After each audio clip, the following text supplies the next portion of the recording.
Hello. Um, this is not going to be very polished, but I have been trying to find time for the last 2 days to just sit down and talk with you about the course that you're just getting ready to begin. I've got the syllabus here. I've gone through it. There's a assignment matrix there that I put due dates in. Actually, I've chosen the Friday of each week. Included some other information. So the syllabus is up to date. You may want to just take a look through it, although I don't think there's any significant differences, in the various syllabi. What I want to do here is just kind of give you a bird's eye view of what we're going to be doing between now and the 19th of May. We call this the medieval European experience. Probably not the best term, but I was looking for something that would make it sort of personal. This course is really heavy on primary sources, and we're going to read some lengthy material, and then we have two narrative books that sort of give us the background. So let's start with those. The first book, one of the first books we're going to read, is Thomas Cahill. Cahill is an interesting historian. He set out to write a series of books called Hinges of History, and you may know him from the ones about sailing the wine dark sea, about how the Irish saved civilization, the gift of the Jews.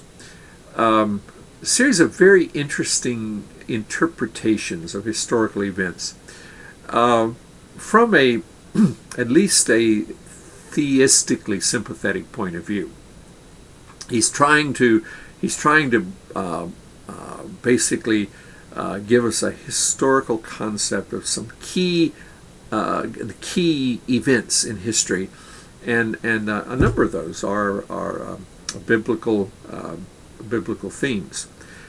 The one that we're going to read is the most recent one, called the Mysteries of the Middle Ages: The Rise of Feminism, Science, and the Arts from the Cults of Catholic Europe. Sounds very interesting, especially feminism and the science and art part of it. Cahill is trying to suggest that for one thing, the Dark Ages were not dark. This period during the Middle Ages, it is in this period that we find all of the major themes of the modern world. And of course, the role of women is one of them. The role of science is another big one, and the body of art that kind of defines sort of the bedrock of Western civilization.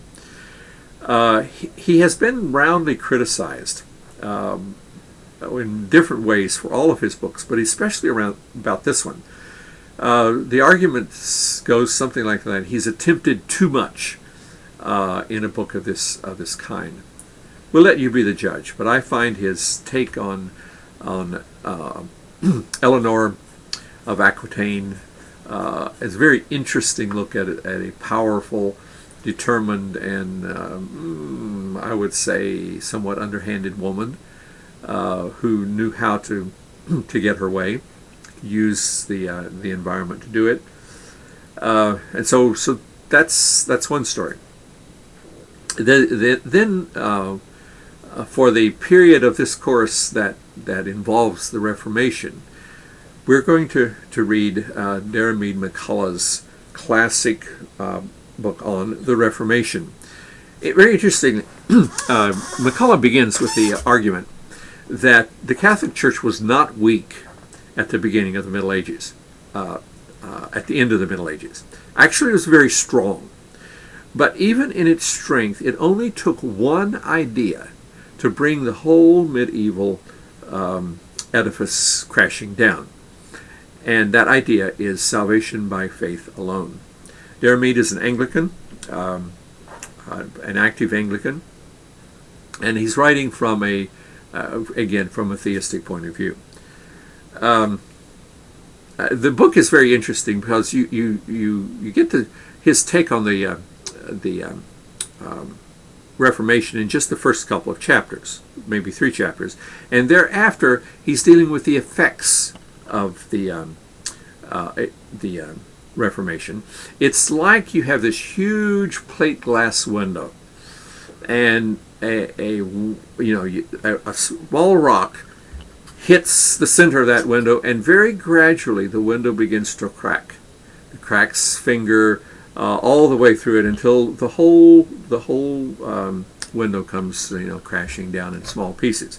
That's sort of the image of how he sees the Reformation. Those are our narrative books. Then we're going to read primary sources. We're going to read all of Augustine's City of God. It's a monumental book, especially given the fact that he had to write all of this out with pen and ink on parchment or papyrus. It's a tremendous undertaking. It's about almost 1,000 pages. I apologize, but I don't know what to leave out. Because what Augustine gives you, if you read between the lines, is a series of vignettes, a series of mental images of what the world was like in 410. Okay, when the Goths sacked Rome, which is why he's writing the book. It's in reaction to the first successful attack on the city of Rome, in 1,000 years. Excuse me. And you just reading what he says and the arguments that he makes in defense of the Christians tell you what the climate is like, what the issues are. Now he's writing 100 years after Christianity becomes the only legal religion in the empire, and yet he's confronting a variety of religious sources in opposition to him, and the old gods and the old cults. So I'd like you to read Augustine with an eye to what the world was like. Here's a articulate, involved citizen of the world who knows what's going on in his world. And it will give you a sense of what the Roman Empire had been, what the future looked like. So it's a very good book, although it's quite extensive. Then we will jump to Thomas Aquinas.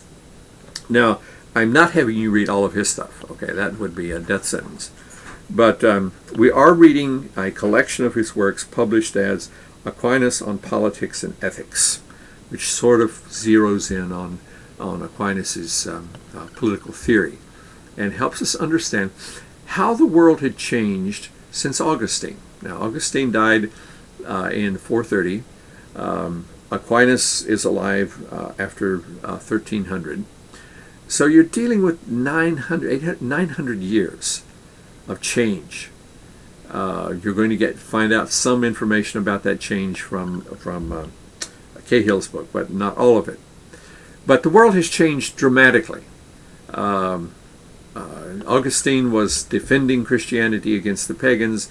Aquinas is on top of the heat. Christianity has to defend itself against no one. And Aquinas is discussing what the world is supposed to be. What's it supposed to look like as a Christian commonwealth? And it's surprisingly fairly easy reading because it's all done in scholastic argumentation style. So it's all there. And then towards the end of the course, we're going to read The Prince, Thomas More's Utopia, Luther's 95 Theses, and Luther's address to the German nobility concerning Christian liberty, which is his bedrock presentation on what his understanding of Christian commonwealth should be. So we'll be reading those together. So that kind of gives you a sense of where we're going. This is not a year-by-year history of the Middle Ages. There's a tremendous amount of interesting stuff that we're leaving out. For instance, the technological development, the warfare, the Crusades. All of these are part of the story, but we are choosing to take a good look at the world as it looked in 430 AD, and then sort of jump to the the mountaintop of the Middle Ages, the 14th century scholastic movement and Aquinas' argument, because Aquinas is really the bedrock of, for instance, modern Roman Catholic theology.